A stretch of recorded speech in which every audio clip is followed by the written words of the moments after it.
मैं भारत को भारतीयता की मान्यता के आधार पर फिर से खड़ा करना चाहता हूं, उस काम में लगा हूं।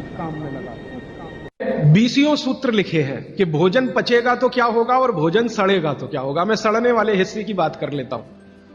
वो कहते हैं कि भोजन अगर सड़ना शुरू हुआ तो सबसे पहले गैस बनेगी, वायु बनेगी,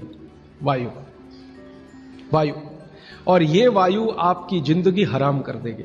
लेकिन आज के जो सूत्र हैं वो जिंदगी का फंक्शनल हिस्सा है। आप जानते हैं कि कोई भी सिद्धांत होता है उसका एक हाइपोथेसिस होता है और उसका एक फंक्शनल पार्ट होता है। तो आज से जो शुरू हो रहा है वो फंक्शनल पार्ट है। इस फंक्शनल पार्ट में सबसे पहला सूत्र बागभट्ट जी का। बागभट्ट जी के लिए उनके 7000 सूत्र सभी महत्व के हैं, सभी महत्व के।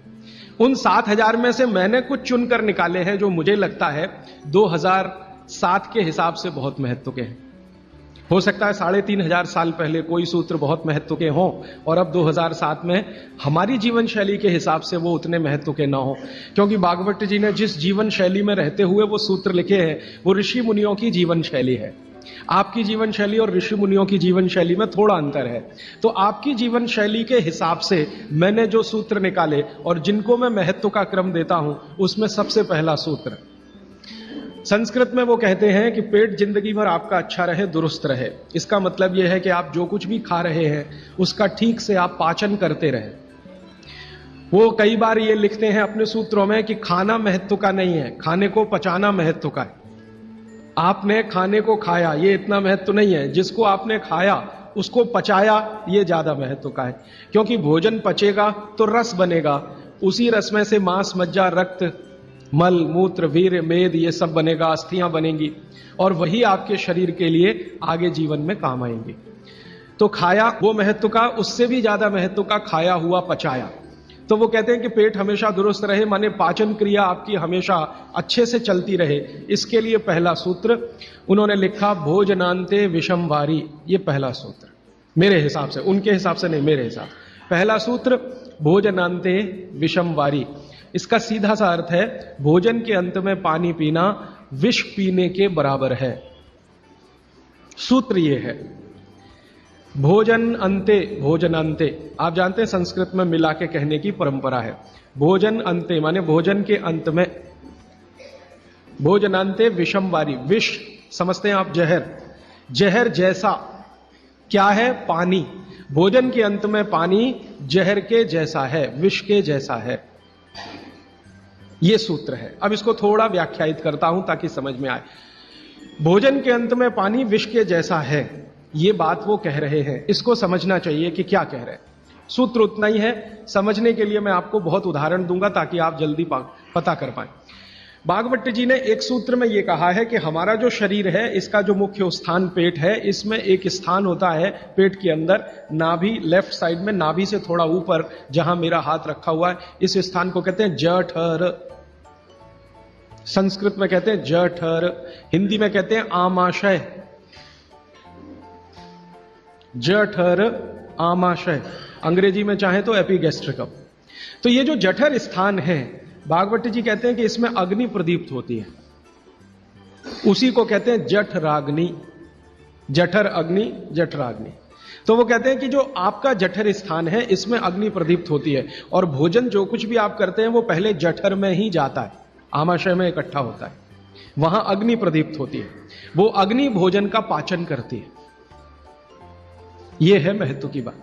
अब अग्नि प्रदीप्त हुई, आपने भोजन किया, अग्नि प्रदीप्त हुई। और बागभट्ट जी इसके लिए एक सुंदर श्लोक लिखा है, लंबा है लेकिन हिंदी में बताता हूं। वो ये कहते हैं कि खाते ही अग्नि प्रदीप्त होती है, ऐसे ही जैसे आप बिजली के स्विच को ऑन करते ही लाइट जलती है। ये ऑटोमेटिक है, अपने आप होती है। आपने रोटी का पहला टुकड़ा मुंह में डाला और जैसे ही टुकड़े को चबाना शुरू किया, लार बनना शुरू हुआ, तुरंत अग्नि प्रदीप्त हो जाती, पहले ही टुकड़े में। तो ये अग्नि प्रदीप्त हुई। अब आप जो भोजन कर रहे हैं ये इस अग्नि के प्रभाव में पचेगा। तो भोजन के पचने की क्रिया में पहले भोजन रस में बदलेगा। पहले पेस्ट बनेगा, जैसे टूथपेस्ट की कंडीशन होती है वैसा बनेगा, लुगदी जैसा। फिर उसमें से रस बनेगा, फिर रस में से सब कुछ बनेगा। तो वो कहते हैं कि आपने जैसे ही भोजन किया अग्नि प्रदीप्त हुई। अब ये अग्नि भोजन को पचा रही है और आपने भोजन पूरा करते ही पानी पी लिया, गट गट गट गट गट गट। तो क्या हुआ, अग्नि शांत हो जाएगी। आपके रसोई गैस में चूल्हा जल रहा है गैस का, और जलते हुए चूल्हे पर पानी फेंकिए तो बुझ जाएगा। अग्नि का पानी से मेल नहीं है, दुश्मनी है। तो आपके पेट में खाना खाते ही अग्नि जल रही है, अब आपने पीछे से गिलास 2 गिलास पानी पी लिया, कोई कोई लोग तो लोटा भर के पी लेते हैं, कई कई लोग तो भोजन से ज्यादा पानी पी लेते हैं।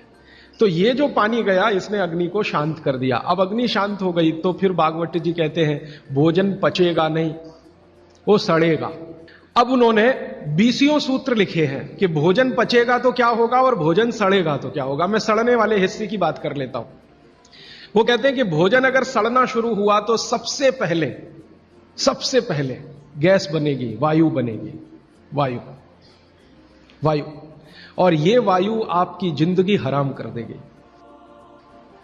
और ये वायु की तीव्रता जब बढ़ेगी तो गले में जलन होगी, छाती में जलन होगी, पेट में जलन होगी।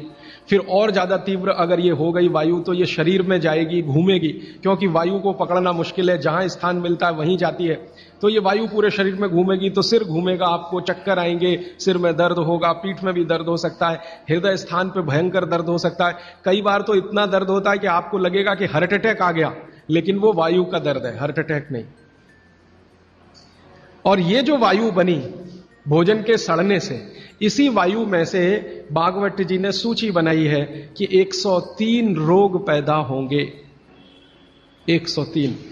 सबसे पहला रोग है उसमें एसिडिटी, हाइपर एसिडिटी। ज्यादा दिन अगर आपने ये चक्कर चलाया पानी पीने का तो अल्सर, पेप्टिक अल्सर, और ज्यादा दिन चक्कर चलाया तो बवासीर, मूलव्याध, भगंदर, ये सब रोगों की सूची है। और अंत का एक रोग है कैंसर, कर्क रोग। 103वें नंबर पर उन्होंने लिखा है कर्क रोग। माने एसिडिटी से शुरू होकर आप कैंसर तक की यात्रा कर सकते हैं। तो वो ये कह रहे हैं कि जिस काम से वायु पैदा हो और वो वायु आपके सड़े हुए भोजन में से निकले, और बाद में भागवती जी कहते हैं, वो भी बता देता हूं, वो दूर का सूत्र है लेकिन यहीं पे ले आता हूं उसको, कि आपका जो भोजन सड़ेगा, इसको ध्यान से सुनिएगा, तभी भोजन में से, भागवती जी के शब्द दूसरे हैं, मैं आज के शब्द इस्तेमाल कर रहा हूं, तभी कोलेस्ट्रॉल बनेगा। सड़े हुए भोजन का ही बाई प्रोडक्ट है कोलेस्ट्रॉल। अगर भोजन का पाचन हुआ तो कोलेस्ट्रॉल शून्य रहता है, वो कोलेस्ट्रॉल जो आपको हानि पहुंचाता है। आप जानते हैं शरीर में 2 तरह का कोलेस्ट्रॉल है, एक गुड और एक बैड। अच्छा कोलेस्ट्रॉल माने HDL, हाई डेंसिटी लिपोप्रोटीन। खराब कोलेस्ट्रॉल माने LDL और उसका छोटा भाई VLDL, very low density lipoprotein. तो भागवती जी कहते हैं कि ये जो खराब कोलेस्ट्रॉल है वो रक्त में तभी आता है जब भोजन पेट में सड़ता है। इसका माने जिनको कोलेस्ट्रॉल बढ़ रहा है या बढ़ा हुआ है वो ध्यान दें, उनको भोजन पच नहीं रहा, उनका भोजन सड़ रहा है। तो कोलेस्ट्रॉल बढ़ेगा तो हार्ट अटैक भी आएगा, कोलेस्ट्रॉल बढ़ेगा तो घुटने भी जड़ हो जाएंगे, सारी संधियां आपकी एकदम कड़क हो जाएंगी, आपको चलना फिरना मुश्किल हो जाएगा, 10 कदम चलना मुश्किल हो जाएगा। तो वो ये कहते हैं कि जब 103 बीमारियां एक छोटी गलती से आती हों तो वो गलती कभी करना नहीं, माने भोजन के बाद कभी पानी पीना नहीं। दोस्तों, सबसे पहले तो चैनल सब्सक्राइब करें, फिर लाइक, कमेंट और शेयर करें, और हाँ, हमारा एंड्रॉयड ऐप डाउनलोड करना ना भूलें।